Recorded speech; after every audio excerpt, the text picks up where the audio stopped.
Ek is bly ek ken vir Jesus. Ek is bly ek is sy kind. En ek bly my hele lewe aan die Here vasgebind. Ek is bly ek het 'n Bybel.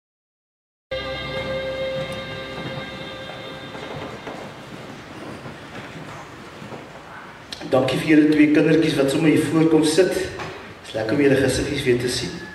Ek gaan vanmôre met julle praat oor 'n wurm.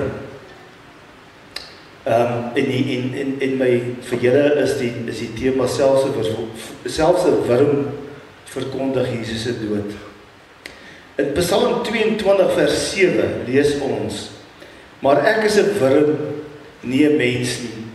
Ek word deur mense bespot en deur die volk verag. Ek is maar 'n wurm, nie 'n mens nie. Ek word deur mense bespot en deur die volk verag. Nou Psalm 22, alhoewel dit nou 'n Psalm van Dawid is 'n Psalm wat ons weet eintlik 'n baie sterk messiaanse boodskap het. Baie sterk boodskap het rondom Jesus. Hy vertel vir ons eintlik van Jesus. Hy wys vooruit na Jesus toe. Dit is eintlik so half 'n profetiese rede om te sê wat met Jesus sou gebeur het. Nou daar's 'n baie interessante dingetjie. Jy daai is alles skyfie vir ons op as dit mag dan. Nou julle sal wonder wat gaan nou daaraan, nê? Daar aan my linkerkant en julle regterkant, nee ook aan julle linkerkant, is daar so lyk soos 'n klein blob. Daai is 'n insek.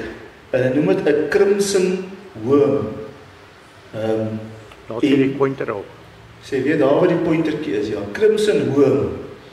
Nou die is 'n baie interessant. Dis nie regtig 'n wurm soos ons nou ken nie, maar dis is amper meer soos 'n besie. Maar dis nou sy naam.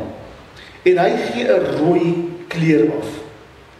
En wanneer hierdie besie nou reg is om babetjies te kry, om eiertjies te lê, dan klim die mamma crimson worm nou teen 'n boom op en sy gaan veranker haar, sy maak haar vas aan die boom se stam.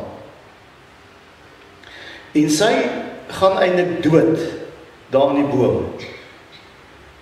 En sy lê eiertjies en dan as hulle uitbroei, dan klink nou lelik, maar dit is nou die storie, nee. Dan eet hulle eintlik van haar. Hulle leef eintlik op haar. En sy gee 'n rooi kleurstof af. En daai kleurstof, en dis nou die prentjie, die tweede enetjie, is waar die mense in die ou dae het hulle gegaan en hulle hierdie crimson worms het hulle voordat hulle nou heeltemal kleur verander, want na so 3 dae word dit so wit waslaagie. Maar voor 3 dae, binne 3 dae, dan kan hulle nou daai crimson worms afhaal van die boom af, met moeite, want hulle gaan maak hulle self vas aan die boom. En dan dit hulle daai rooi stof, as hulle dit nou fyn maak, dan het hulle 'n rooi stof gekry, 'n vloeistof gekry, en dit het hulle gebruik om hulle klere rooi te verkleur. En dis kom die volgende enetjie daar is toue. Hulle het wol gemaak of wolstof of wat hulle ook al gebruik het hulle dan rooi verkleur. En dis waarom die priester, en veral die hoofpriester se kleed was daar sulke rooi gedeeltes geweest, maar ook in die tabernakel wat in die woestyn was. Julle weet wat die tabernakel was, nie? Dit was die tempel van die Here voordat hulle nog 'n vaste plek gehad het. Toe die Here 'n tempel laat bou in die woestyn. En uit daai tempel was daar doeke op wat met 'n bloedrooi, skarlakenrooi materiaal wat oorgetrek is oor die tabernakel. En dit is gekry van daai crimson worm af. Nou is daar, as jy mooi gaan luister na die verhaal of die storie van die crimson worm, is daar nogal eintlik en nou moet ek sê, nou kom ons uit by hierdie wurm, hierdie crimson worm. Die woord wat gebruik word in Psalm 22 vers 7 om te vertaal met wurm is nie die normale Hebreëse woord wat gebruik word vir wurm nie. Ek gaan nie vir julle vandag daai woord sê nie, want julle gaan nie weet wat ek sê nie. Dis 'n ander woord.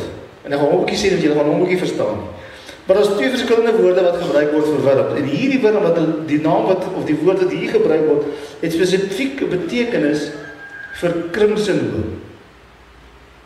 Vir hierdie wurm wat sy lewe gee aan 'n boom, hout, vir 3 dae en dan verander hy kleur. En dan verskyn die kinders, die babietjies van die krimsonhoorn, om eintlik die lewe van die ma voor te sit. En dit het so 'n halfe betekenis, en dit is waar die profetiese gedeelte eintlik van Psalm 22 vers 7 inkom, om te sê, dit verwys eintlik vooruit na Jesus toe, want wat het Jesus gedoen? Jesus, en as ons Hebreërs gaan lees bedoel ek, dan staan aan Hebreërs dat Jesus was hoërpriester. Wat 'n klere het die hoërpriester gehad? Rooi, crimson. Hy was die hoërpriester, maar hy was ook die lam wat sy lewe geoffer het, 3 dae in die kruis gesterf het, 3 dae in die graf was en opgestaan het, sodat wat? Sodat ons die ewige lewe kan hê.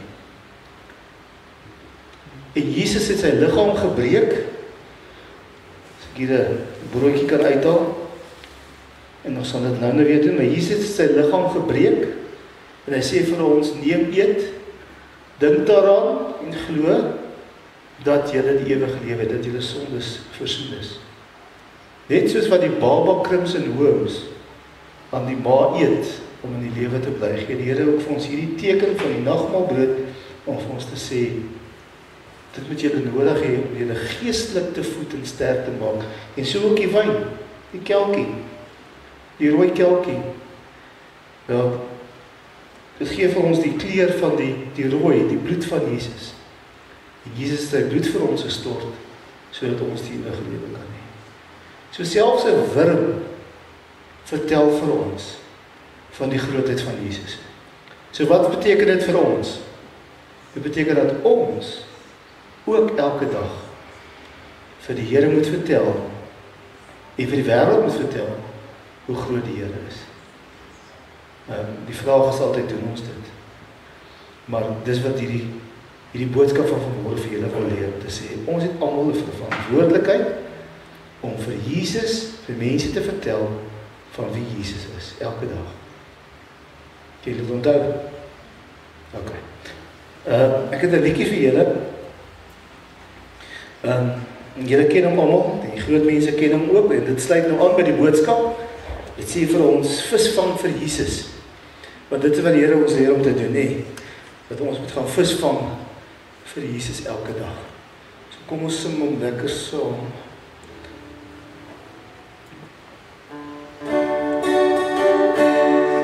Visvang vir Jesus, visvang vir Jesus, visvang vir Jesus elke dag. Met my Bybel in my hand en gebed aan my kant. Visvang vir Jesus elke dag. Visvang vir Jesus, visvang vir Jesus, visvang vir Jesus elke dag. Met my Bybel in my hand en gebed aan my kant. Visvang vir